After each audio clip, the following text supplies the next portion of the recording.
Vamos a hablar ahora con Gabriel Albarracín. Le dije, tenemos poco tiempo, le voy a decir directamente cómo lo convocamos. Tenemos poco tiempo y en esta semana pasó de todo. Pensemos en Hamás y aquellos que están negociando, por ejemplo, con esta organización, Egipto y Qatar, y rápidamente nos trasladamos a un escenario. Y si no, se nos impone lo que está pasando con las Fuerzas Armadas de Estados Unidos dirigiéndose hacia Venezuela y en este momento con un Maduro que viene respondiendo diciendo que por supuesto que está dispuesto a hacer frente y enviando gente a prepararse para eso.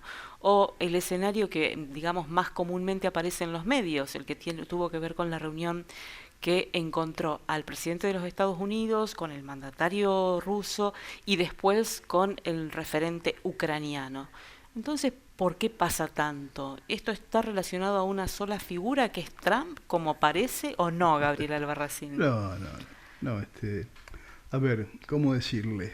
Eh, en la política internacional pasa como con las estaciones eh, del año. ¿Eh?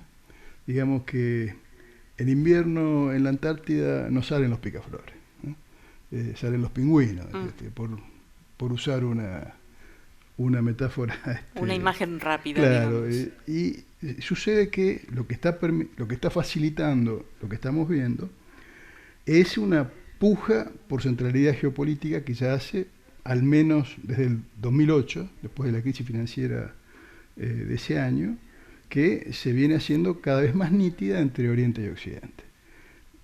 Para hablar con propiedad, entre el G7, Estados Unidos y sus socios europeos más Japón, y el Oriente como representante también del sur global, con tres protagonistas consulares que son China, Rusia y la India, que han crecido económicamente, han tenido una evolución muy significativa en cuanto a su poder relativo a nivel mundial, y obviamente que están pugnando por ser tratados como iguales, por ser considerados socios, protagonistas centrales de la política internacional. Ahora, por eso, vayamos a esos puntos. Por ejemplo, y hablando un poco de esta sensación de que parece que Trump dirige el mundo, o todo el mundo baila a su compás en estos últimos tiempos, lo que está pasando con los aranceles y estos países que usted estaba nombrando, está relacionado con también algunas iniciativas que él tuvo en este sentido. Sí, pero yo te voy a hacer una pequeña aclaración sobre ese punto. Estamos en una transición de un cambio de sistema. Cuando colapsa la Unión Soviética, finaliza un tiempo histórico que había comenzado con la finalización de la Segunda Guerra Mundial, caracterizado por la presencia de dos bloques que tenían un equilibrio de poder y dieron vida en esa tensión constante en la que vivieron en ese tiempo al proceso que históricamente se conoció como la Guerra Fría. La Guerra Fría termina con la implosión de la Unión Soviética. En realidad termina un poquito antes. Y comienza otro sistema donde el hegemón, el protagonista principalísimo de la realidad internacional pasa a ser Estados Unidos. Y en función de esa nueva realidad se vertebra un sistema económico y político que refleja ese estado de cosas, que tiene un basamento teórico en lo que se conoció con el acuerdo del consenso de Washington. ¿Eso qué significaba? Significaba capitalismo para todo el mundo. Ese capitalismo no era cualquier capitalismo, sino el capitalismo con centro de gravedad en el mundo financiero, y democracia demoliberal para todos, como invitación primero y como imposición si no se cedía a la invitación. Y hoy concretamente lo que está haciendo Trump, ¿reacomoda o funciona en relación a tratar de restablecer? Yo te hacía este relato, este raconto, porque como a partir de ese proceso Estados Unidos tuvo que ver con todo, tuvo que ver con la seguridad global, tuvo que ver con los grandes emprendimientos económicos, tuvo que ver con la financiarización de la economía a nivel global. Y de las organizaciones que organizan el mundo. Está en todos los mostradores de la actividad económica de Estados Unidos. Y Trump está obligado a atender cada uno de esos problemas precisamente para no perder de un modo irreparable y de modo irremediable el protagonismo que Estados Unidos tiene hoy. Entonces, no es que esto dependa de la voluntad de Trump de protagonizar, es la realidad de una persona inteligente que se da cuenta de cuál es el verdadero estado de cosas, y sabiendo que va a tener que retroceder, sabiendo que la transición de este mundo unipolar es hacia un mundo multipolar, donde va a haber otras primeras estrellas, por llamarlo de algún modo, otros protagonistas de la realidad internacional en igualdad de condiciones que Estados Unidos, para no perder súbita e irreparablemente, como decía recién, ese protagonismo, trata de negociar con cada uno de ellos utilizando las herramientas que tiene, que en este aspecto son múltiples, que van desde la Fuerza Armada, claro, como ha pasado concretamente con Ucrania, o las amenazas por el tema de Taiwán, o ahora lo que está pasando con el caso de Venezuela. Pero el caso de Venezuela es un caso puntual y concreto que no va a llegar a mayores, con 4 destructores, 4.000 hombres y toda la logística que eso mueve, no alcanza ni para... Pero ¿y para qué lo hace? ¿Para quedar como que no tiene fuerza? No creo que lo haga. No, él tiene otro problema, y esto es un salir para adelante, porque todo lo tenés que interpretar en Estados Unidos en clave de política nacional. Hoy la principal preocupación de Trump es cómo mantener a su núcleo de votantes afín a su figura, cómo mantenerlos encolumnados, cuando poco y nada de lo comprometido ha podido hacer hasta ahora. Si bien es cierto que todavía no lleva un año de gobierno, pero había cuestiones muy sensibles. Entre las cuestiones sensibles estaba, por ejemplo, la lista del hombre de la isla, la lista de los visitantes a Jeffrey Epstein, y esto no ha sucedido. Es más, lo que ha trascendido es que la fiscal a cargo del caso y la secretaria de Justicia le han dado largas al asunto, porque parece ser que el mismo Trump o personas muy cercanas a Trump están en esa lista. Entonces, evidentemente que todos los días tiene que haber algún titular que vaya dejando a un costado, que vaya sacándole relevancia a esta cuestión domésticamente tan significativa para Trump. Lo de Venezuela hay que verlo en esos términos. No va a pasar de ahí.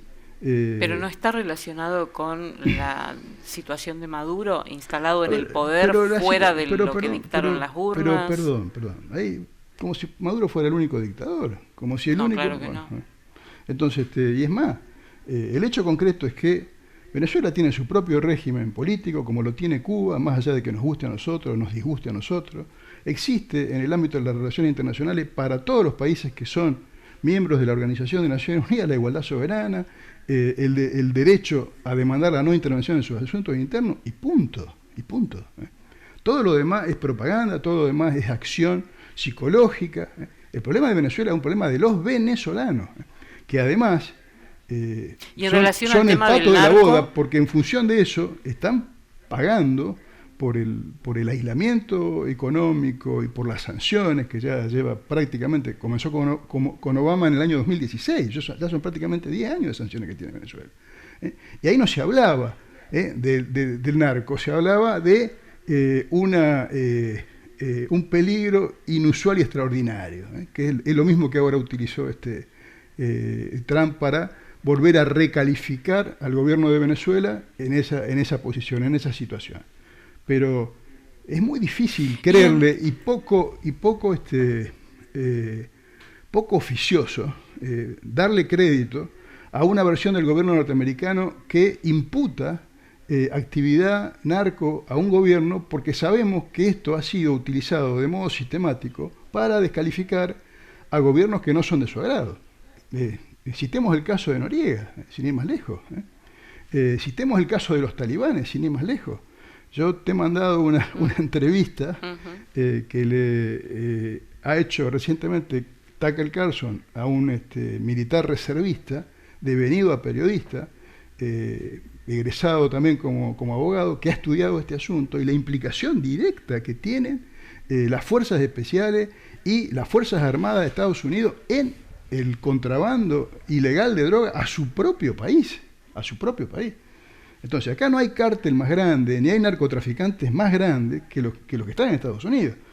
Siempre es paradójico y siempre llama la atención ver que hay una constante, que es la dependencia de drogas de la población norteamericana. Aproximadamente un 28% de la población tiene gravísimos problemas de adicciones. Pero el fentanilo entre ellos. Bueno, ahora el fentanilo, como elemento que agrega dramatismo a esa crisis. Pero jamás, al menos desde que yo tengo uso de memoria, en ese país, que es el principal mercado, ha trascendido que un narcotraficante significativo a nivel global sea de origen norteamericano. Siempre son o de origen latinoamericano o algún árabe perdido por ahí, que de difícil contratación la situación, cuando en realidad el negocio importante, el negocio que deja la mayor utilidad, está en Estados Unidos. Entonces, ¿cómo por intermedio de quién entra esa droga a Estados Unidos? ¿Quién comercializa esa droga a Estados Unidos? No quiero dejar de mencionar el otro gran tema de esta semana, que también tuvo fotos. Una semana atrás teníamos a Trump reunido con Putin y después con Zelensky. Y da la impresión que se pensó en una reunión larga en principio, que iba a arribar a soluciones concretas para detener la guerra, pero esto todavía no ha pasado. Sí. ¿El camino es este? ¿Usted cree que vamos a arribar a esta solución? No, pero el tema es el siguiente. Son dos potencias globales que tienen que coordinar una agenda de muchísimos temas, donde Ucrania es un tema más. No es el tema más importante. No, pero usted recién hablaba de la soberanía de las naciones. Y concretamente, Ucrania no tiene la misma soberanía que tiene Venezuela. Lo que Estados Unidos sabe perfectamente es que la guerra de Ucrania es una guerra proxy, es una guerra por poderes. Es una guerra que la lleva adelante la OTAN contra Rusia en función de un plan estratégico que Trump parece haber abandonado ese plan, y en función de esto quiere salir y sacar a Estados Unidos de esa situación, porque ve que el desgaste que se quería llevar adelante para con Rusia lo está viviendo la OTAN y lo está viviendo Estados Unidos, y no puede concentrar recursos y concentrar energía para ir por objetivos más importantes, y que es una pérdida de tiempo y es un desgaste significativo. Razón por la cual la crisis de Ucrania se va a resolver a partir de que se concrete, se haga efectiva la demanda de Rusia, que es quien hoy tiene la sartén por el mango, hablando llanamente, porque se abandonó la negociación diplomática, se fue directamente a la confrontación militar, y hoy quien está ganando la guerra de modo categórico y la está ganando de modo irreversible también es Rusia. Y Rusia no tiene apuro. El apuro es de Trump y el apuro es de Europa, no es de Rusia. Rusia se va a apurar si le conviene apurarse. Entonces, lo que está esperando es que, por una vía menos cruenta, las contrapartes, esto es, Estados Unidos y la OTAN, reconozcan lo que Rusia pidió antes de la guerra, porque no pide otra cosa. Si se ha sumado el territorio que hoy ocupa, ha sido en función de una dinámica que tuvo el conflicto que podría no haberla tenido nunca, esa dinámica. No sé si prestó atención a el hecho de que Putin dice, cerrando esa entrevista, que Trump tenía razón cuando decía que si él hubiese sido presidente, esa guerra no hubiera comenzado. ¿Y eso qué significa? Que el planteamiento que hacía Rusia acerca del respeto de las demandas de su propia seguridad eran tan atendibles antes de la guerra como hoy. Porque la OTAN se ha expandido a las fronteras de Rusia de un modo inaceptable, y entrar en Ucrania es prácticamente entrar en la Rusia histórica. Entonces, y ese es el problema. Tenemos el fin del conflicto y de otros conflictos en esta era. Seguramente va a venir el fin del conflicto. Lo que dudo es que sea por la vía diplomática inmediato. No creo que sea por la vía diplomática inmediato. Tiene que haber todavía modificación del estado de situación en el campo de batalla. Mientras no caigan las tres ciudades, fortaleza que todavía hay en el Donbass, yo creo que Ucrania no va a ser, porque aparte el gobierno de Zelensky no tiene margen para eso. Está extremadamente presionado por los ultranacionalistas y mientras la derrota no sea absolutamente evidente, y para eso tiene que perderse esas tres ciudades de fortaleza, no se van a venir a una solución negociada. Gracias por haber venido, Gabriel. Hasta pronto. Hasta pronto.